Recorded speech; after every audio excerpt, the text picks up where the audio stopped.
Good morning, everyone, and welcome to our first virtual In Conversation With. I'd like to take a moment to introduce our sponsor, Web Creator Suite. It's a powerful one-stop shop for your online qual research. The modern interface looks and feels like social media for participants. It takes just minutes for moderators to build using the intuitive project builder and has advanced backup tools such as video transcription, translation, and sentiment analysis included as standard. A firm favourite for many ICG members, this is the research platform for 2021. Contact Paul Kingsley-Smith to discuss how they can help you today. The next thing is to thank you, the audience, for joining us and sending in your questions. Time permitting, our guests have kindly agreed to take questions at the end, so if you have any, please type them into the question box on your screen. Finally, I'm advised that you'll get the best viewing experience if you click on full screen mode. So please join me in giving a warm welcome to our guests today, Eric Salama and Dominic Proctor. Both Eric and Dominic spent 30 plus years at WPP. They each ended up running the two biggest parts of WPP, Kantar and Group M, which together accounted for the majority of WPP's profit and growth. For those that don't know, Group M is the media buying part of WPP. Both businesses underwent fundamental digital transformations under their watch. Together, they formed the more quantitative half of the world's largest marketing service holding company. The two businesses work very close together, and they were both not only just close colleagues, but are still today great friends. I'm going to disappear now and hand over to our own Sally Alsop, who, as it happens, is also a member of the WPP alumni, having started her career as a graduate trainee at Research International. She now runs her own research business at Fora, and in her spare time is responsible for the ICG's flourishing webinar program.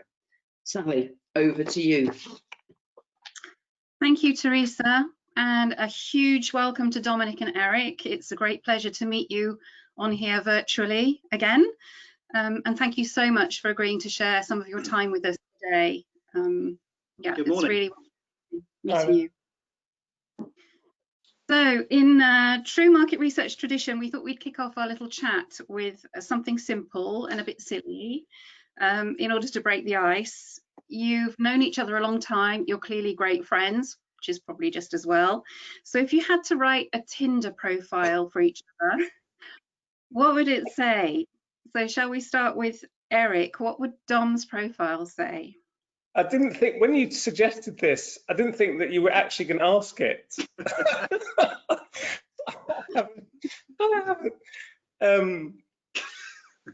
How does Tinder, okay, so what do I say? This is Dom's profile on Tinder. Yeah, how would you describe Dom if you were trying to? I'd probably start by kind of loving family man, which probably isn't the best thing to put onto Tinder, is it? No, it works for me. That's fine. Thank you. Kind of, I always think of Dom as a kind of so centered and so rooted and really kind of as part of a family unit, and loves his rugby, loves his charities, puts a lot back into the things that he does. But I always think about Dom as kind of family first. So I'm not sure if that's going to really help him much on Tinder. Well, that's very kind of you, Eric. I think, Dom, therefore, well, I think mine would be defined by what Eric just said, which was, don't bother with me, try Eric. By the way, for the sake of your members who are listening, Sally, I had no idea what a Tinder profile was, until 10 minutes ago, and you said you were going to ask this question. So I looked up yours. You're prolific. Sally has hundreds of them. I mean, if anybody wants to swipe right, that's, go to the top of the screen. Don't worry about Eric and I. Okay, so I should probably run a poll here. That was a good start, wasn't it? What a brilliant start. I should probably run a poll to ask what the audience think about you, whether we should swipe right or left, but I think probably you're feeling uncomfortable enough as it is, so let's move on. Before we go through and talk about your early careers, which I'm sure we're all very interested in hearing about, can you just bring us up to date on what your focus is today? What are you each up to? Maybe starting with Dom this time. In general, or I mean literally today, or just in general terms? well, I know that you might have left WPP, but what are how are you feeling time today?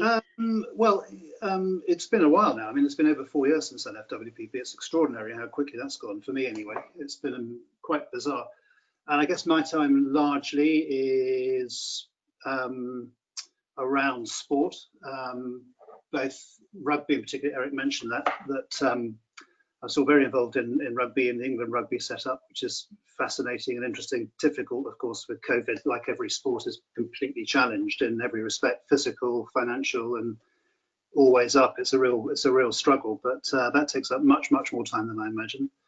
A lot of charity stuff, again, as Eric mentioned, which again challenged financially, of course, which business isn't, and that's a kind of relentless challenge. What I did do, though, rather than what I do, was I stopped doing consultancy. When I retired, I thought I'd probably fill my diary with a lot more plural stuff, bits and pieces, advising companies, consulting. And I did quite a lot of that, but I found that it wasn't particularly interesting to me, and I'm not sure if it was particularly fulfilling for them. So I just actually, after a year or so, I kind of cut right back down on that. So my focus pretty much now is sport, within sport, particularly rugby, although I help with the local football team and the All England club down the road at Wimbledon and various bits like that, and charities. That tends to be my sort of, if you like, professional, although I'm not paid, focus. Yeah, brilliant. Eric, what are you up to these days? Well, I stepped down from Kantar in February of this year. We sold the business to Bain Capital, or a majority of it to Bain Capital, at the end of last year, and I really wanted kind of more time for myself and to do other things. And my partner lives in Australia, so this was going to be a year when we were going to try and really spend a lot more time together. And obviously, that's been hard this year. But I'm chairing Comic Relief, which has been a huge amount of fun. And as Dom said, all charities are challenged, but I really like the creativity which is at the heart of Comic Relief, having worked in a creative organisation for most of my life.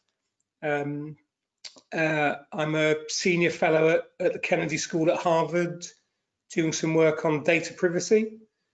I'm helping LinkedIn at their kind of board level about their data strategy and their marketing strategy.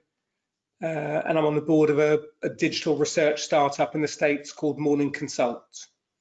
So, and then I'm managing to get a bit more Pilates in, a bit more tennis in, a bit more football in. So, so that's kind of what I was hoping for. I think you're a golf player as well, aren't you, Dom? Do you play a bit of golf? Time for golf? How well? Really well. I mean, golf's one of those sports you can sort of measure, as you progress or you regress, depending on your luck, by your sort of handicap and the way you're scoring. And I kind of enjoy that aspect of it, but I'm playing more than I thought I would, actually. I mean, it's that's an interesting one. For any of your membership, I'm sure quite a few are in, getting toward the end of their careers, contemplating retirement. One thing I learned clearly, in retrospect, was that self-evident, you don't actually know what you're going to enjoy until you start doing it. You might have a plan about how you're going to fill your time, and you might have a plan to do this and this and this and this and this, but until you actually stop full-time working and you get into this and this, you don't really know. And I didn't anticipate enjoying, for example, playing golf as much as I do. So I'm, when the sun's shining and when we're allowed to play, neither of which applies today, I'm playing 2 or 3 times a week and loving it. Yeah. Okay, so you're both keeping very busy. So you've both had amazing careers, culminating in senior positions at WPP. You're both reporting directly to Martin Sorrell. You started out as at top universities. Did you have it all planned and mapped out when you left university? Did you know where you wanted to go? How can you tell us a little bit about how your career developed?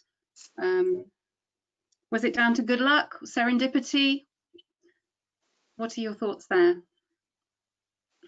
you want me to kick off, Eric? Sure.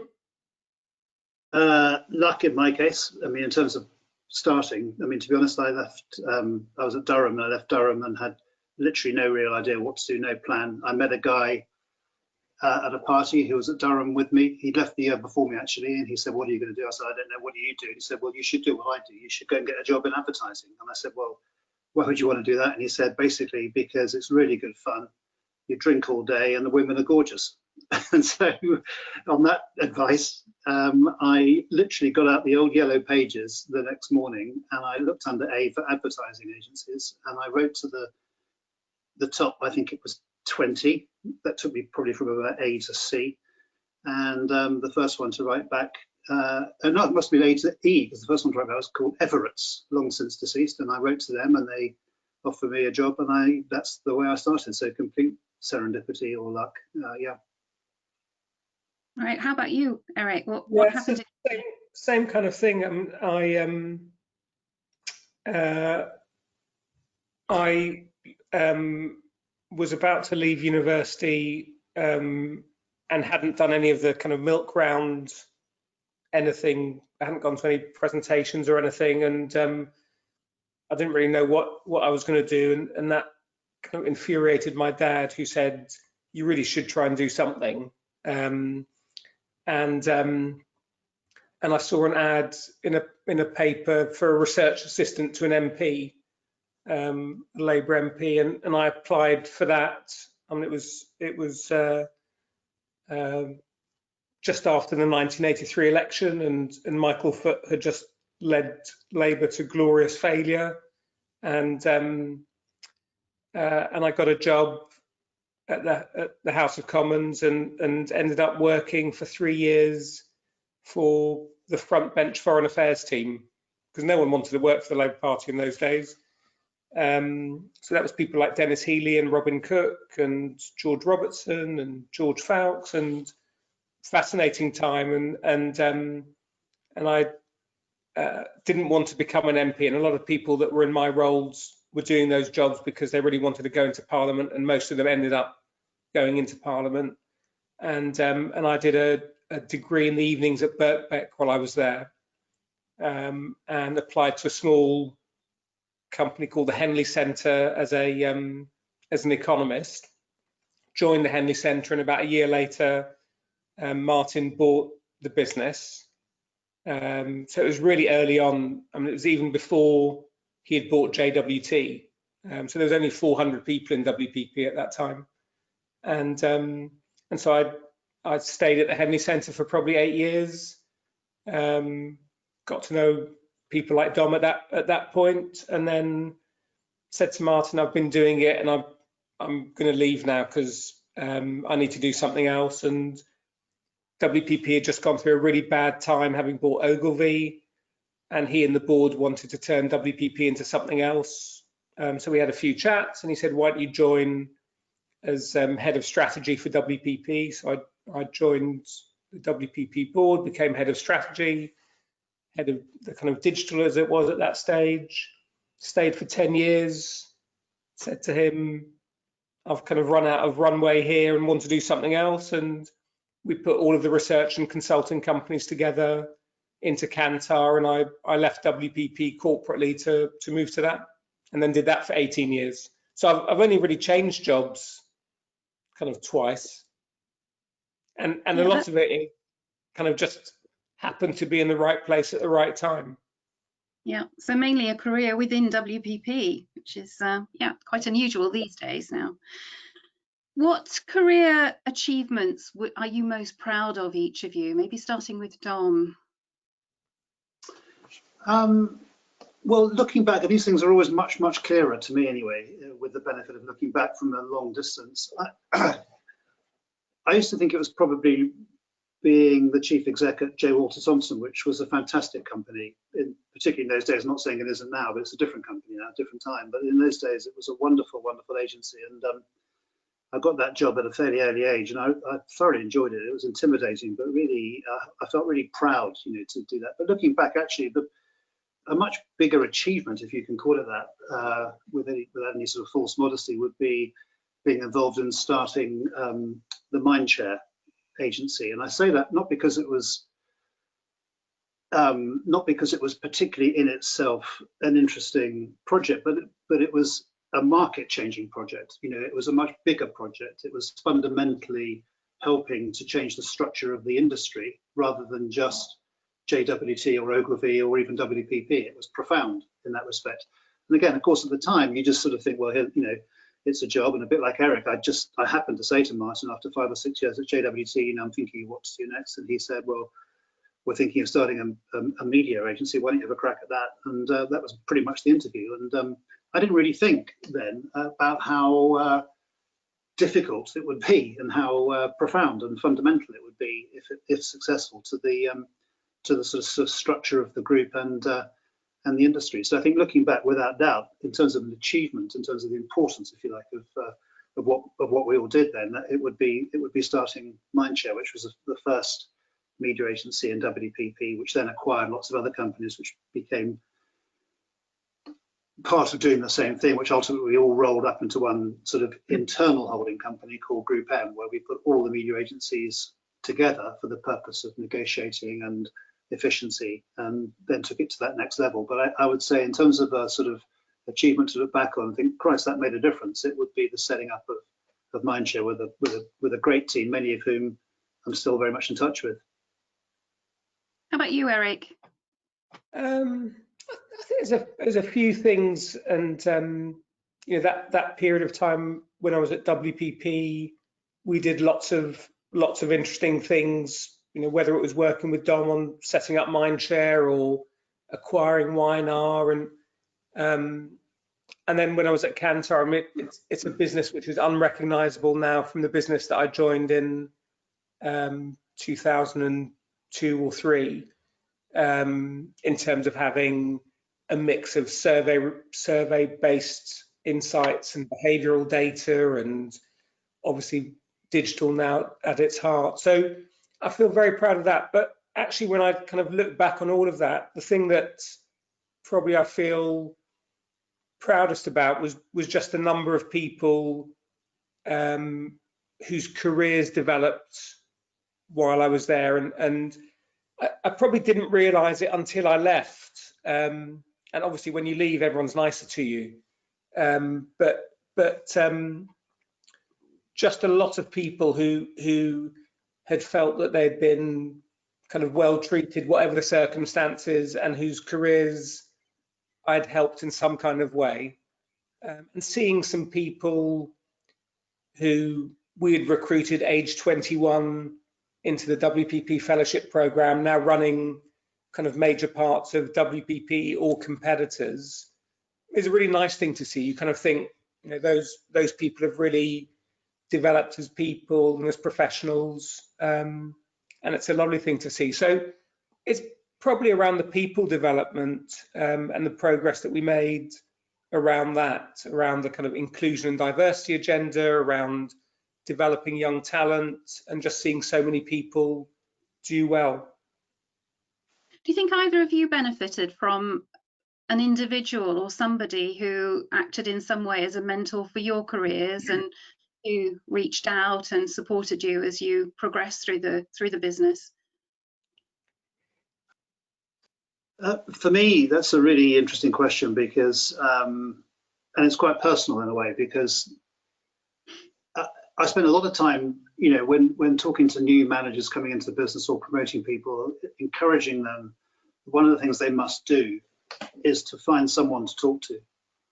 I mean, whether that was your husband or wife or father or mother or neighbour or friend or the bloke in the pub or a professional colleague or someone you pay for, a consultant or whatever, that you kind of need someone. And whilst I was preaching that, I never actually had that myself. And I didn't know you were going to ask that question, Sally, but I got a similar question a couple of years ago, which caused me to think back, and I still can't really figure out why I didn't. I mean, maybe I was slightly shy, or there's a sort of British thing, isn't there, about having a kind of slight stigma about going to consultants or whatever. And it's interesting. But I still think it's good advice, but it's just advice which I ignored for myself. So I never actually had one person who I could speak to privately or chose to. But in terms of overall influence, I mean, whether I liked it or not, you have to say it was Martin. In my case, anyway. I'm sure Eric would, if not number one, he'd be in the top. But the top handful, because it was his company that we both worked for. It was his startup, his baby. He was the one who cherished it. He set the strategy, he set the pace, he set the direction, and he was the leader. So inevitably, having been working there for 30 years, he was an overwhelming influence, of course. Would you agree with that, Eric? Yeah, I mean, I learned a ton from Martin. I mean, when I was at WPP, we worked in a place called Farm Street, which was a little townhouse, and he and I had next door offices to each other in the days when we had offices. We had next door offices to each other for 10 years. So I learned an absolute ton from him, for good and bad. I mean, not all learnings are good. I mean, you learn about things that you would do, and you learn about things that you wouldn't do. And I've learned from lots of people. I mean, I've learned from Martin. Jeremy Bullmore was at WPP at the time that I was there, who about the kind of the art and the science of advertising and communication. I learned a ton, and I learned from clients who gave me a hard time sometimes. I learned a lot from younger people within the business about looking at things in a different way. So I've learned from a whole load of people. I never really had a mentor that when things were difficult, I would go and have a chat with or anything like that. But I was really fortunate in learning from so many different people at different levels. And as Dom says, it's hard not to have had Martin as a big influence, given how closely we worked. Okay, so coming back to market research a bit now, in a world of artificial intelligence and error-prone polling, political polling, what do you think the research industry needs to do to achieve or maintain credibility in the boardroom? Can I just start by challenging the error-prone opinion polling, because that is, it's out there as an issue, and obviously after the last election in the States, that's there again. And when you look back, and I'll just talk about the UK, actually polling in the UK has been pretty good. Kantar was one of the organisations that called Brexit, as it turned out to be. And if you look at most of the kind of studies that have been done after elections, the polling that people do is pretty accurate. I mean, you get the odd poll here or there that isn't, and the hardest thing to predict in polling is turnout rates, and a lot of that depends on the local political parties' operation on the ground and actually getting people out on the day, and that's a hard thing to predict, but that drives a lot of some of the variance. So I think polling gets actually a rough time, which isn't justified. But certainly when Brexit happened and when Trump was elected, we did have clients, commercial clients, who kind of said, well, survey research is really dead, isn't it? Because you can't even get that right. So it is an important, I think, stereotype to challenge. I think that most organisations still want to understand what's happening and why it's happening, and that combination of behavioural data and survey data allows you to get to that. Like any industry, there's good research and there's bad research, and the bad research is really crap, and the good research makes a huge difference.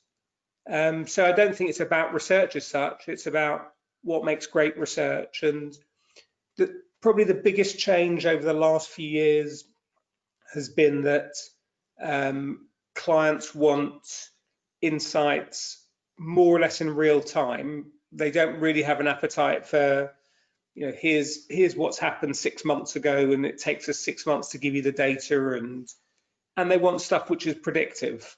They want to really be able to do something with it and make different types of decisions. So I'd say that speed and forward looking and insights which are genuinely actionable have become a lot more important than simply understanding what's going on. And there is a hunger for that. I still see lots of organisations who are still very hungry for great insights which can enable them to make better decisions. And AI can play a role in that, because whether it's AI or machine learning, you can process a lot more information. You can look at a lot more communication if you're looking at communication, and you can look at patterns that you might not otherwise be able to detect. But great researchers, and sometimes I think about qualitative researchers. We're not talking about quant, we're talking about qualitative researchers who really do get to an insight that is genuinely business growing and different to anyone else. And I can think of so many clients who have benefited from brilliant qualitative researchers who have come up with insights that have genuinely changed the decisions they've made and the direction they've gone in. So I don't think the outcome is any different. Speed and forward looking has become more important, but great insights which are actionable have always been at the heart of it. Do you agree with that, Dominic? Yeah, totally. And I mean, look, I mean, Eric's the expert on that question. I'm certainly not, but I can. Sorry, how often do you get a landline call now? I can speak to the second part of the question. I think so, if I remember it, which is, you know, boardroom cred, and I think that doesn't matter what you do for a living. If you're bringing stuff that's actionable to a client, then you're of value, aren't you? And I think, and therefore the danger is, if you like, or the trap is that unless an agency of any description or a consultant or an individual can bring something to the client that the client can't do themselves, if the client can do it himself, if you're not bringing a new actual insight, then you don't have a business, you don't have a future, you don't have a company, you don't have a career. So it's about clients, and I think therefore, you know, to your membership, if you forget that, it's actually about the insight you can bring that isn't already in the company or can be read in a magazine, then you're on weak ground. You're on very weak ground, I would say. And of course, what you have, which they don't have, and therefore enabling you to get over this challenge, is things like this. You have a massive community of people, you have knowledge, you have an industry, you have data from all sorts of streams which they don't have. So don't be an island, don't be a little person in the middle of the of the field doing it just yourself, because that's what a client can do for themselves. Take advantage of the massive resources and data streams that there are within the kind of research industry, very broadly defined, because by doing that and by interpreting the data, all of the data, bringing that to the client, that's something which they wouldn't do themselves, and therefore there's where you add value and gain trust. I'd also add that, sorry, Sally, I was going to add that I came out of so many meetings with Kantar colleagues where we came out and one of my colleagues would say, oh, you know, the client didn't see that, or they don't realise that. And I'd say, well, why didn't you actually say that in the meeting? And there is something about some researchers who feel that it's their job to be objective and describe what's going on as opposed to have a point of view. And I don't think data and insights and research is really that objective. I mean, you can look at the same data and you can have different hypotheses about it and interpret it differently. And there is an element of creativity and storytelling about those things. And I think more and more clients want a point of view. They don't want someone to come in and just describe what's going on. They want a point of view of what's the story, what do you take out of it, and what should you do about it. So I think just having the confidence and building up the confidence to to be willing to put yourself on the line, even if people might disagree with you, rather than sitting behind a tool or a technique or a set of charts, it has become even more important. Yeah, so even to open up the debate and get people thinking and talking about the application. Okay, so what role do you see for those of us who are independent researchers? So we're competing with the big agencies. There are more and more clients turning to DIY research methods and platforms and things. Do you think we should be hanging up our bally shoes and retraining as cybersecurity experts, or do you think there will be still a place for us in the future? How do you see our role evolving? Do you want to lead on that, Eric? Or? Yeah, okay. I mean, I think it's probably been it's a better time to be an independent researcher than ever before, because actually a lot of the advantages of scale that big agencies have had are no longer there in the same way. You know, you can run a survey in 20 countries now if you're an independent researcher. The technology is there, online panels are there. You can run a qual piece of work in 20 countries. You don't need to have an office everywhere, because you can tap into resources online and understand some of what's going on. And so I think if you think about the scale advantages that that used to be there for the big agencies, because they were in every country and only they could do certain things, I think some of those things have gone. And certainly during this year, clients don't really care where you're sitting anymore, because they don't know where you're sitting. You know, they don't need you to be in the office with them, and so you don't need the local presence in the same way, and you can team up with people in different countries and get the best resources. So I think a lot of the advantages of scale, in terms of geographical scale, have gone away. And from a cost point of view and a value point of view, I think Dom and I have both talked about impact and genuine value that you're adding. And if you as independent researchers can do that, you'll be able to do that at a fraction of the cost that big agencies do, because you don't have any of the overheads. So I think as long as you've still got the actual value and impact, then you're in a better position than ever before. Yeah, I completely agree, Sally. I really do agree. And I think, taking it from the angle I used to be involved in more, which is the media planning research, if you like, there's no doubt, whether we like it or not, that the kind of media investment business is becoming more and more of a commodity business, an algorithm-driven, programmatic buying business, if you like. And there's nothing wrong with that. I mean, it's a $500 billion plus business. What other $500 billion plus business wouldn't be automated? It's an automated business which is driven by volume and driven by data and driven by algorithms, and all well and good. And that's the way it probably should have been for much longer than it has been. But what that doesn't bring is genuine, qualitative, trusted insights about what is there that goes beyond the data. What is the value of the context of the message being placed in this medium or that medium? I mean, to me, that's the kind of holy grail for an independent. And I think because you're independent, I mean, it's in the title, independent. There's not the suspicion that some clients would have in their minds when they're talking to big groups that there's somehow a judgment that's been clouded by being part of the same operation, who's trading the media, planning the media, getting their revenue as a consequence of expending on the media. I think an independent insight into a procurement-driven business has a greater value now than it probably has had before. You're making all the right noises, definitely. You've both been in charge of very, very big businesses. You must have faced periods of adversity, challenges, difficulties.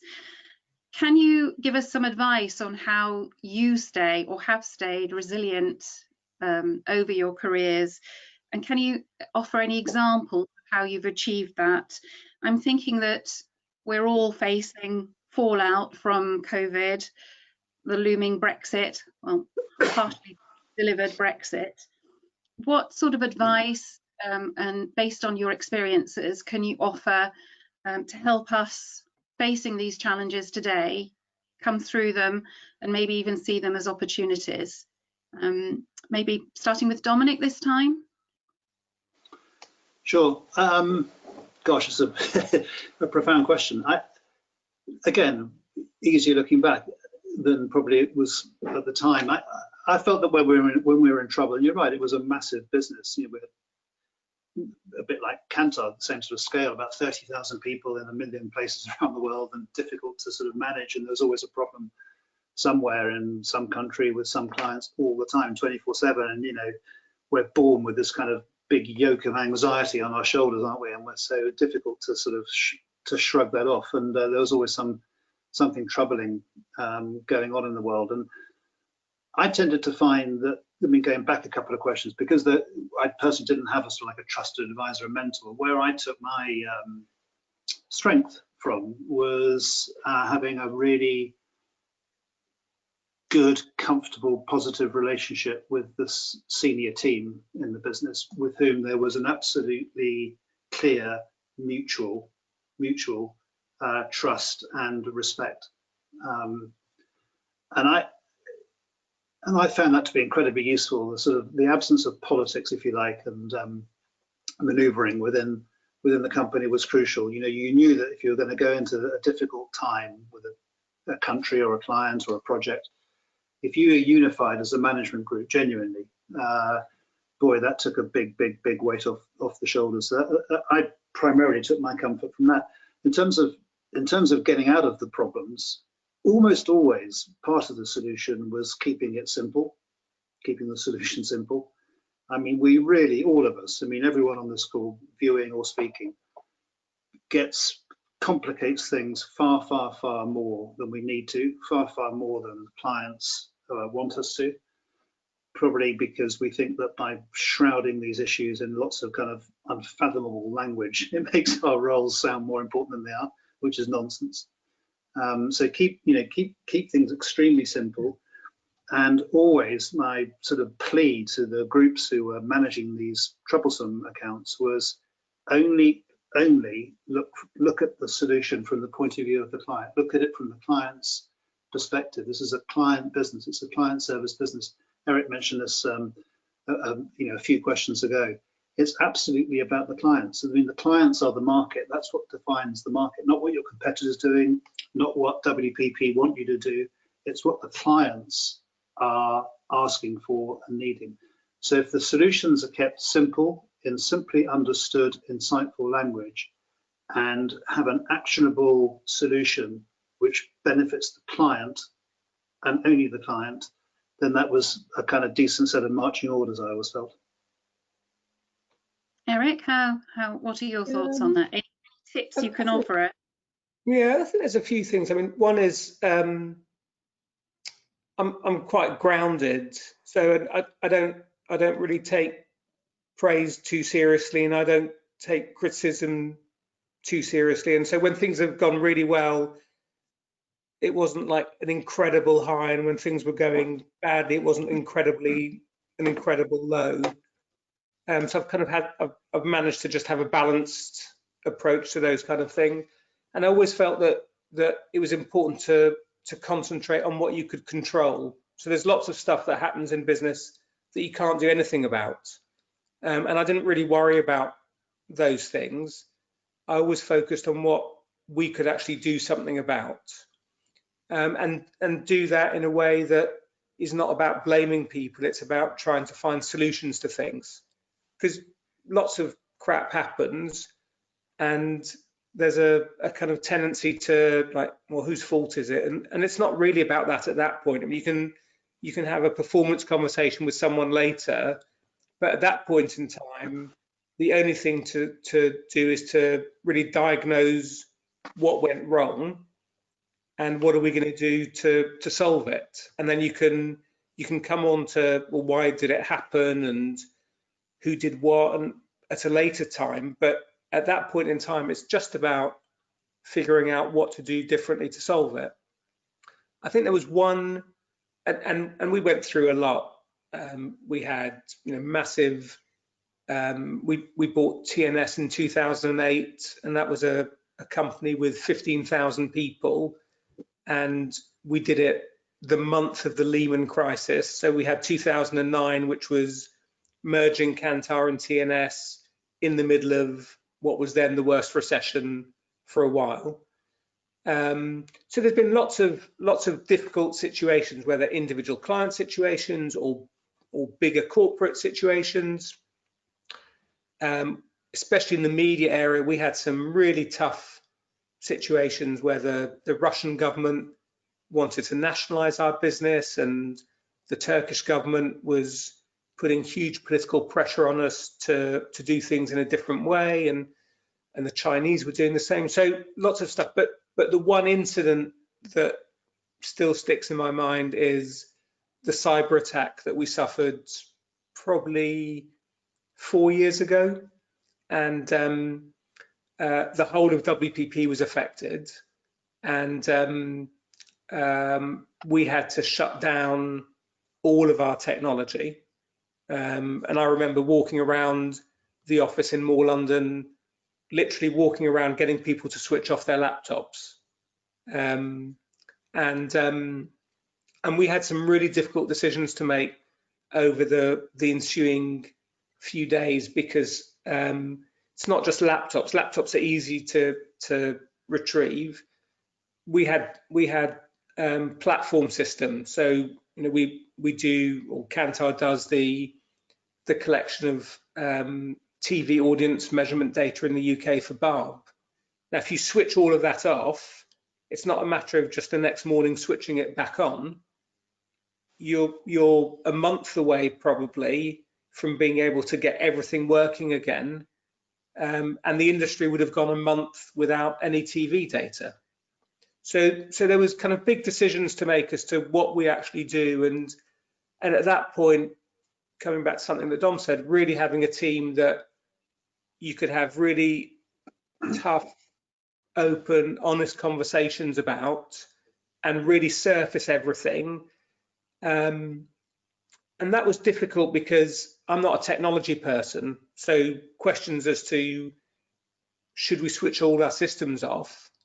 You need to really probe to get to the answer, because you don't sometimes know what the questions are to ask. So that was probably the toughest single incident that I had in those kind of 30 years at WPP. Good. Well, I'm conscious that time is moving on, and we haven't yet opened up to our audience to see whether there are any questions that they'd like to put to you. I've got loads more to ask, but it would be nice to get a few from direct feedback. So I'm just going to have a look and see if Teresa sent any through to me, which hopefully she has. Yes, first of all, from Iona Carter, will Dom have a word with the lads and ask him to go easy on the Welsh boys on Saturday, please? Only fair, seeing as we have so many first team players off on injury. Okay, so that's a comment, not really a question. No. From Mark Smith, the industry has changed significantly in your time. Would you still be tempted to join today?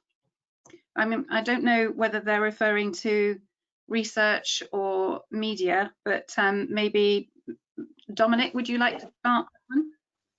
Well, 100%. And I'm sure, like a lot of people on this call, spend a lot of time with sons and daughters of friends and neighbours and family who are seeking to get some career advice for their offspring from anybody other than the parents, so that they listen. And I'm a complete 100% enthusiast for this, and I know it's tough and it's not as well paid as it used to be, and blah blah blah blah blah. But it was all I can say is I had a fantastically fulfilling career. Most of the people I know did. Most of the people in the group did. As Eric said before, there's nothing better than bringing someone into a company and watching them thrive and watching them grow. And I still think that this industry, broadly speaking, working in marketing services, whichever kind of branch you might be in, is a wonderful career. It's much more fun than most, and you can look back at it and you can think that you achieve things. And I'm an evangelist. Okay, Eric, would you agree? Yeah, I mean, I think the thing about work is, and you know, I'm sure we all do kind of talks to schools and career things, and my advice is always do something that you love. I mean, it's a lot easier spending time on things that you love doing as opposed to it being a chore. And I've loved this industry and continue to, in terms of, it's about people, it's about understanding what makes people tick, it's about trying to do something about those things. You work across a range of clients, range of situations. You work with really smart people who are fun. So, I mean, from my point of view, what's not to love? Okay, so from Deborah Simmons, Dominic, you mentioned regarding mentoring that you think it's something that can be really beneficial, but that you didn't have a mentor yourself. What other good advice have you imparted that you yourself didn't follow, people that you said didn't follow? Didn't follow. Gosh. Lordy, let me think. Probably not a lot, to be honest. I mean, not a lot, because I think it is simple. I mean, when done well, it's a pretty simple business. So keeping it simple was something you know, like Eric, I'm relatively grounded and just sort of ride with the blows. I suppose, I hadn't really thought about this before, but I suppose looking back, we were sometimes almost, I'm thinking specifically now of the setting up of Mindshare, referring back to that as a context, we were almost like too collegiate. I think if I had my time again, which was sort of the question behind the question, I probably would have been a bit more sort of forceful in dealing with the people who were internal people rather than external competitors who didn't want to get on the bus, you know, and we waited and waited and waited, and then persuasion and good behavior and very collegiate sort of management style, familial almost, paraphrasing Eric before. And I think probably going back in the time when I say to people who I mentor, you know, at the end of the day, sometimes you've got to be a bit more forceful. I think there are probably occasions in my career, I mean, which I didn't know at the time, where we probably could have been a bit more forceful and moved therefore a little bit quicker. But it's very difficult to make that judgment at the time, I think. Yeah. Okay, this is probably one for Eric. Some say market research itself has a branding issue. Data science is cool, market research isn't. People even use different terms like inside navigator to avoid saying market research exec. Do you agree we have a branding issue? And if so, why do you think that is? Yes, I mean, I think the answer to that is definitely yes. It's a bit like kind of global warming, which doesn't sound too bad really when you call it global warming. I mean, I'd like to be a bit hotter at the moment. It's 3 degrees out there. So I think market research has got a big issue in that respect. I think it's just perceived to be boring. And that is an issue.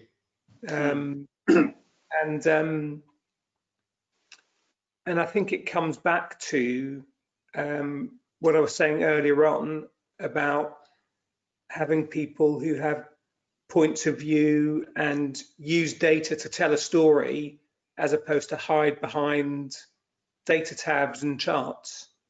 So I think the industry does have a problem.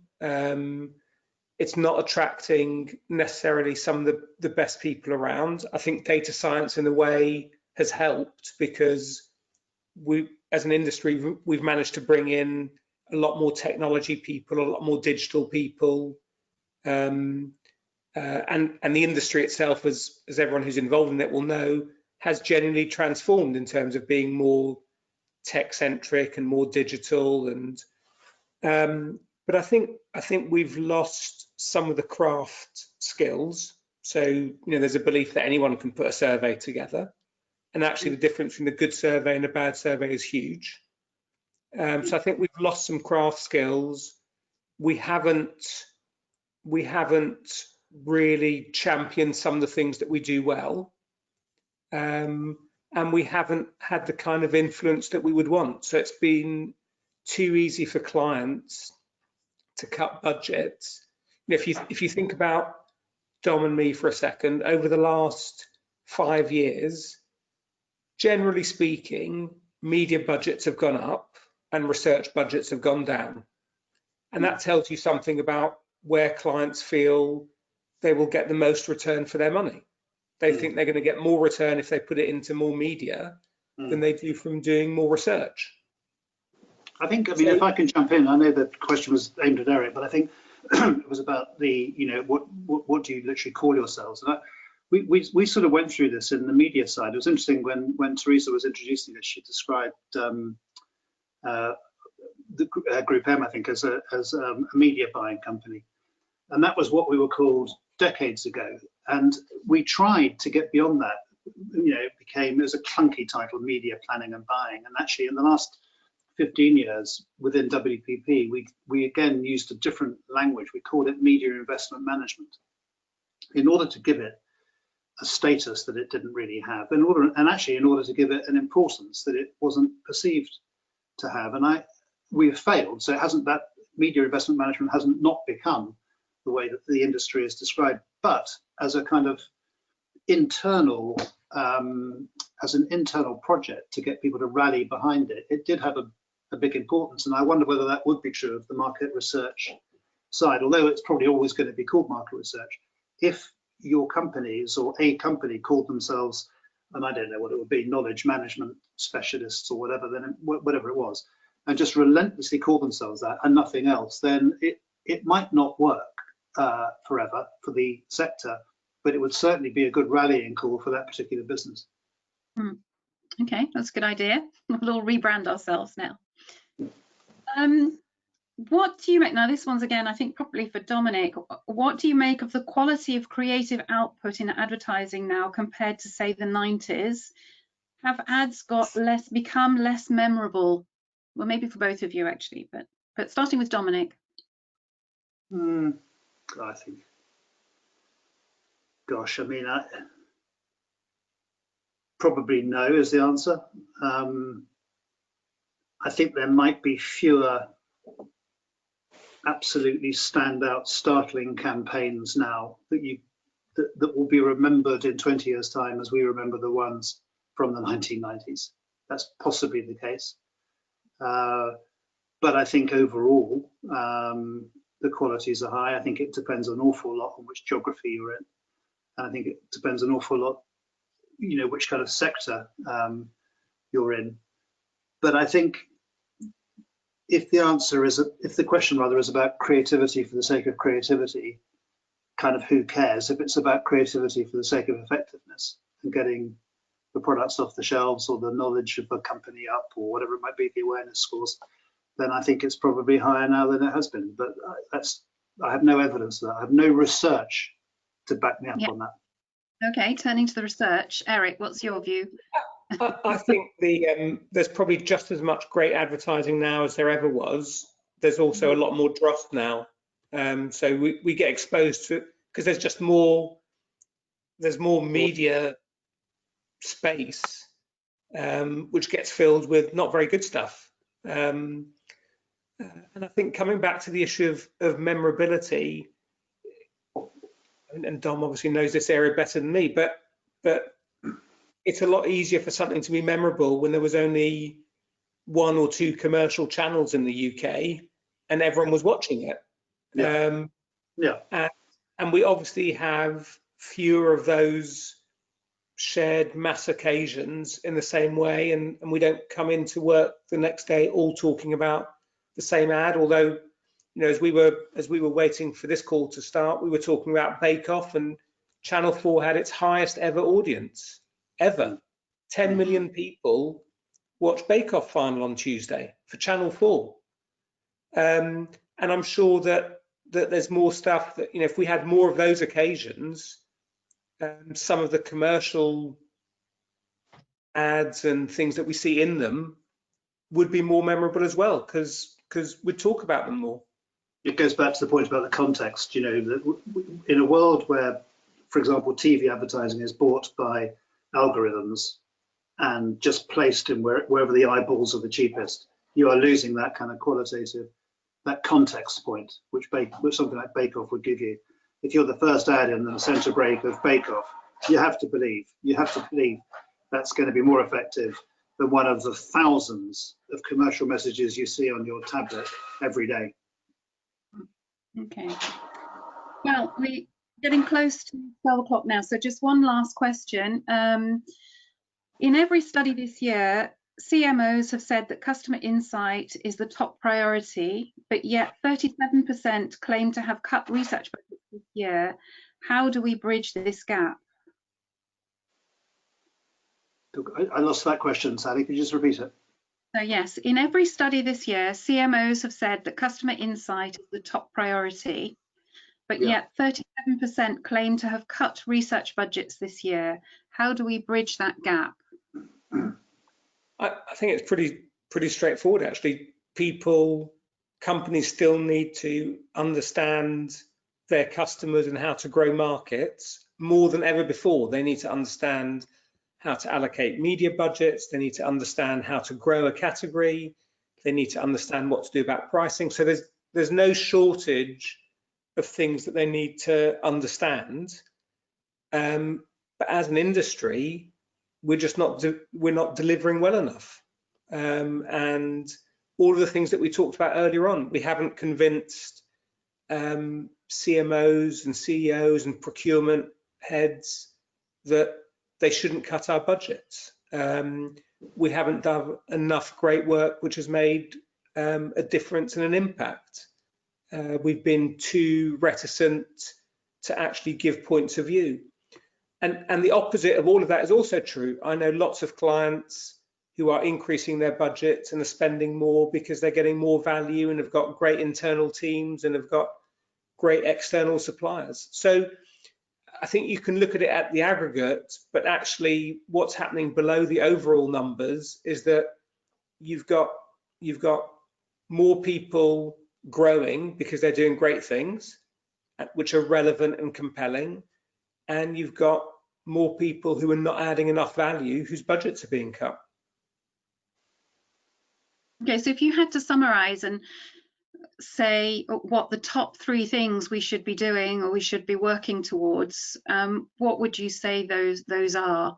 What top tips would you give to the market researchers listening to you talking today? Fast turnaround, have a point of view,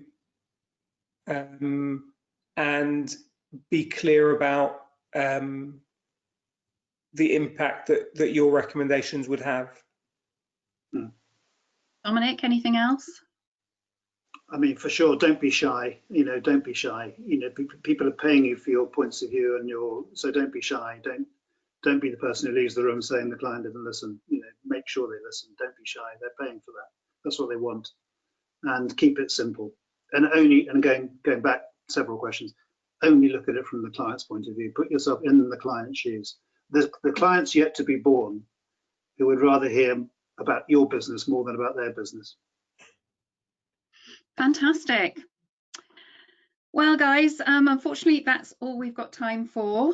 So on behalf of the ICG and everyone listening in, many thanks to both of you for sharing this time with us. It's been really interesting. Thanks also to our audience for tuning in, for listening to us. They've got nothing else to do, Sally. Not allowed out. This is true. Yes, we've got a captive audience. Anyway, we do hope everybody who is listening in today enjoyed it, and we'll tune in again for our next webinars. We do have a wonderful program of webinars coming up. One point I'd like to raise is that we've got one on cyber security coming up quite soon, and bearing in mind what Eric was telling us about Kantar's woes a few years ago, it might be worthwhile for some of you to log in and definitely tune into that and take it seriously. Okay, so I'll hand over again to Teresa. Thank you very much. Just to give you a bit of feedback on the chat, excellent conversation, fabulous, inspiring.